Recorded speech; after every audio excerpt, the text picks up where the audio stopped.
Плани та завдання розвитку територій, проміжний підсумок втілення реформи децентралізації. У Тернополі під головуванням Володимира Гройсмана, прем'єр-міністра України, відбулося засідання Ради регіонального розвитку. Про успішне втілення реформи свідчать конкретні цифри, підкреслив Степан Барна, голова Тернопільської облдержадміністрації. Загальний обсяг капітальних інвестицій у Тернопільську область у 2014 році – це 12,5 мільйонів гривень. Продовж тільки 2018 року, це без дорожнього фонду, це без капітальних вкладень у дороги, ми отримали 687 мільйонів гривень. Тернопільщина стала флагманом реформи децентралізації, підкреслив Володимир Гройсман. Нині в області вже 49 об'єднаних громад, а це означає, що більше половини територій Тернопільської області змогли на собі відчути результати децентралізації. Яке у нас ключове з вами завдання? Більше нових робочих місць, більше заробітна плата для людей, зрозуміло, більше відрахування, нові якісні послуги, нова інфраструктура. І я думаю, що ви бачите, що ми системно інвестуємо кошти в нову інфраструктуру країни. Але я глибоко переконаний у тому, що ми не маємо права з вами стати заручниками чергових популістичних ідей.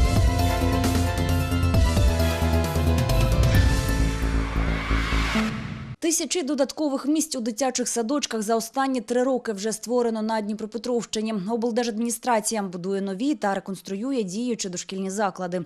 У Миколаївці Веснянку звели ще в 90-му, однак заклад попрацював лише 8 років і зачинився на ремонт. В рамках программы президента Украины Петра Порошенко за 4 года нами на территории Днепропетровской области было открыто более 60 детских садиков. Кроме того, мы реконструируем заброшенные ранее садики, превращаем их в современное комфортное образовательное пространство для малышей. Один из таких детских садиков – это село Николаевка Днепровского района Днепропетровской области. Садик, построенный более 20 лет назад, и несколько лет он стоял заброшенным. Произведена его полная реконструкция, уже скоро в этот садик пойдут местные дети. Дошкільний заклад тепер не стоїть пусткою посеред села, а кардинально змінюється. Тут оновлюють усе – від даху до фасаду. Перепланували приміщення, змонтували комунікації. Нині тривають внутрішні роботи. Тепло генеруватиме модульна газова котельня. Слава Богу, розпочалася реконструкція дитячого садка. В цьому році, дасть Бог, ми його запустимо. Наші дітки будуть мати прекрасний дитячий садок, і наші батьки, наші матері будуть мати собі роботу, будуть мати собі доход.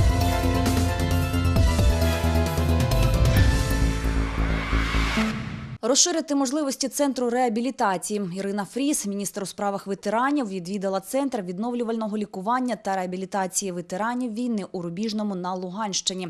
Вона наголосила, що розвиток подібних закладів – одна з основних задач. Також між Міністерством у справах ветеранів та Луганською облдержадміністрацією підписано меморандум про співпрацю. Будемо спрямовувати свою діяльність на підтримку і розбудову реабілітаційних центрів для ветеранів. Саме цей рамковий документ дасть нам можливість розвивати свою співпрацю за конкретними програмами та напрямками, які будуть задовільняти потреби ветеранів. Один із перших кроків у співпраці – створення структурного підрозділу. Всі ветерани АТО зможуть прийняти участь в конкурсі, і саме ветерани, саме учасники бойових дій, саме ті люди, які стояли на передовій і захищали нашу країну, зможуть обрати собі ту людину, яка буде займатися їхніми правами в структурі обласної державної адміністрації.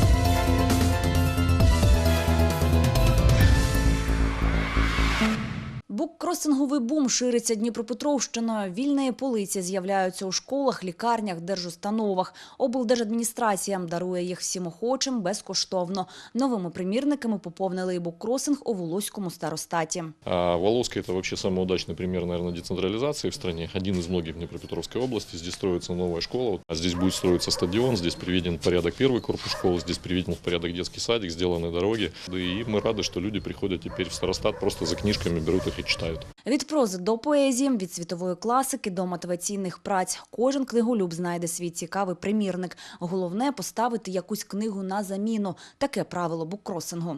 Ми дуже вдячні тим, хто це робить, тим, хто поширює українську літературу, вдячні і губернатору, і Юрію Голіку.